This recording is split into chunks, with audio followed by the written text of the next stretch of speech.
You can often chart the story of an HIV denialist live on social media. From dismissing the scientific truth about the virus to the development of AIDS symptoms and ultimately to death, the progression is as predictable as it is heartbreaking. They said that if I don't give my son the therapy, he'd die over the New Year holidays. Of course, I didn't give him anything, wrote Sofia Kuzmina on the 20th of March 2013. 7 months pass, and she writes again. Now he isn't smiling, he isn't sitting in his buggy. They killed my son. He's like a phoenix. Damned you AIDS. The boy died just before his 4th birthday. This year, Russia recorded the 3rd highest number of new HIV cases anywhere in the world. But trust in doctors remains low, and a joined-up public health policy lacking. Within the cracks, a cult of pseudoscience has taken root. Thousands, perhaps tens of thousands of Russians now deny the basic facts about HIV. In the last 3 years alone, there have been at least 70 deaths attributable to HIV denialism, many of them young children. UK's longest surviving HIV patient speaks out 2 weeks ago. Authorities were finally moved to action. A regional court in Perm, Western Siberia, took up the case of a woman who had ignored the protestations of doctors, and over 3 years withheld treatment from her dying 8-year-old son. The mother was sentenced to 18 months home arrest, the first ever punishment of its kind. Meanwhile, a trial is ongoing in neighboring Tyumen, over the death of a 2-year-old girl denied treatment by HIV-septic parents, Anya Shevchenko, who died aged 5 due to AIDS denialism. The commentator for Kirill Vorobyev, a doctor specializing in infectious diseases, it is a case of too little and, quite evidently, too late. Why, he asks, did social services do nothing in the case of a 10-year-old girl who died in August in St. Petersburg? Activists, after all, had repeatedly raised the alarm several times during the child's excruciating final months. For whatever reason, those in charge chose not to take her away from her foster father, a local priest. And what is 18-month home arrest in any case, says Vorobyev. That is a very lenient sentence for murder. Since 2014, Vorobyev has managed a social media group on vKontakte, Russia's Facebook, designed to counteract bogus online information about HIV. His group monitors Russia's denial communities for clues about people, especially children, who might be at risk. When possible, they alert the authorities and try to pull people away. Sometimes they are successful, but more often than not they are not. HIV denialism can be a closed group, says Vorobyev, and the ties that bind leaders to new victims are strong. Sometimes, there's nothing you can do. Denialism is usually a coping mechanism for people in crisis, says former HIV denialist Julia Vereshchagina. Vereshchagina found out her positive diagnosis in 2007, after being tested without her consent during a routine appendicitis operation. She found out the news after doctors paid a visit to her parents' house. They incorrectly told her mother that she had not just HIV but full-blown AIDS.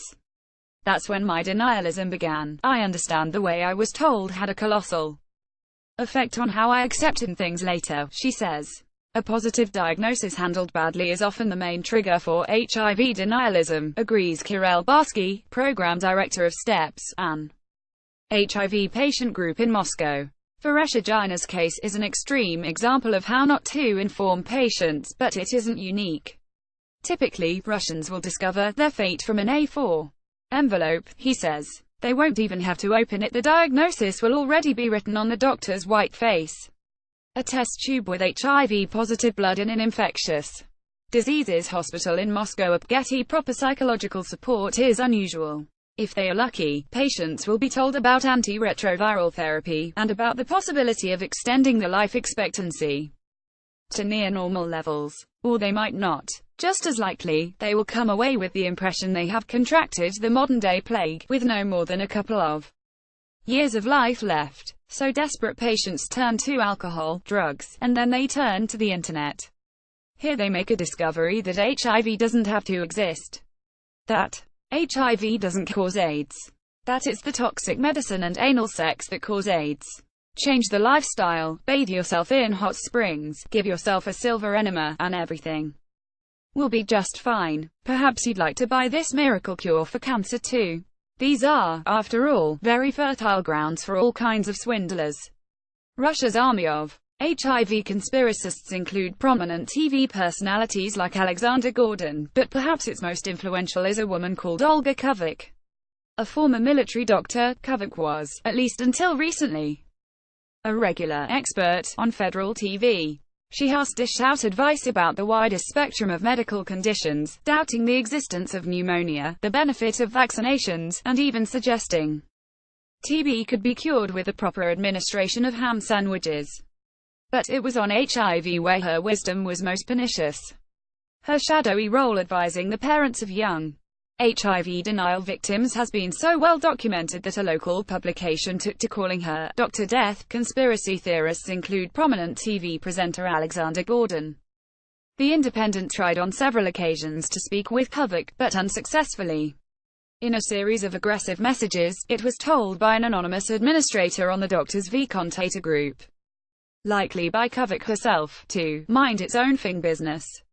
It's like a sect, you're either with them, and that's okay, or you doubt things, and that means you're not praying properly, says ex-denialist Vera Shagina. If you're not getting better, it means you aren't following the recommendations, or you're depressed.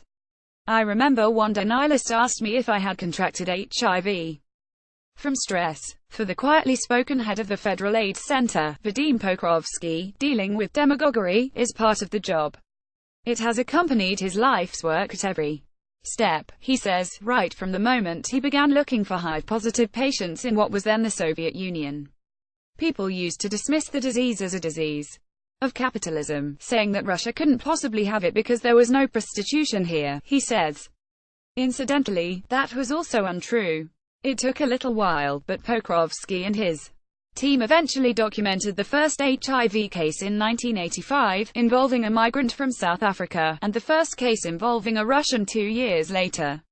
Only when the top officials came and saw them did they believe such people existed, he says. In the mid-1980s, not all of the scientific arguments had been settled. It wasn't yet proven that HIV caused AIDS, whether this happened in all patients, or whether HIV was a comorbid condition. Famously, the American scientist Peter Duesberg wrote a paper in the Cancer Research Journal, claiming the AIDS virus is not sufficient to cause AIDS and there is no evidence that it is necessary for AIDS. Duesberg's arguments are the basis of the ideas of Russia's HIV denialists today. But they have been debunked conclusively, and Duesberg has been disowned by the scientific community. Hundreds protest at Russian embassy over gay concentration camps in Chechnya. 3 decades after the discovery of the virus, it all looks frankly absurd, says Pokrovsky. When it appeared in 1996, so-called combination antiretroviral therapy transformed HIV outcomes. It is now not only effective at reducing viral loads to undetectable levels, but is also well tolerated in patients. The UN has called for it to be at the center of a push to curb the epidemic worldwide. It calls its model 909,090. If you catch 90% of infections, treat 90% of them immediately, and achieve undetectable viral loads in 90% of the treated cases, you'll be in a good place. Russia might be a world leader in testing, with 25 million tests administered last year. But on the treatment front, it is sorely lacking. Owing to shortages and the problems with the financing of drugs, perhaps only 30% of affected Russians are treated. In effect, there are several 100,000 people waiting in line for the drugs, says Vinay Saldana, UNAIDS regional director for Eastern Europe and Central Asia. Those are several hundred people who could be transmitting the virus. This is most definitely a problem for all Russians, says Vadim Pokrovsky, head of the Federal AIDS Center. Getty treatment has already made inroads into the epidemic in traditional hotspots such as Africa, says Saldana. But Russia remains far from a breakthrough. What is worse, the epidemic looks to be moving to a new phase, making a definitive transition from vulnerable groups to the main population. Already half of new cases in Russia are now from heterosexual contact. That is enough to raise concerns that the country is heading the same route as Africa, where heterosexual sexual contact is now the main transmission, says Pokrovsky. HIV is most definitely a problem for all Russians. After a long time in relative denial, there are signs. The Russian government is beginning to treat the problem with the seriousness it deserves. Last year, a new state strategy was drawn up, one that would commit Russia to a 75% reduction in new cases by 2020, and to achieving proper treatment rates of 60% in the same time frame. Buried in the second half of the strategy is also a promise to criminalize HIV denialism by the end of 2018. It is a positive turn, no doubt, but so far it is also only words and promises, says Pokrovsky. Until they deliver on it, and on money, the problem isn't going to go away. More about World AIDS Day, Russia AIDS denialism, Moscow reuse content.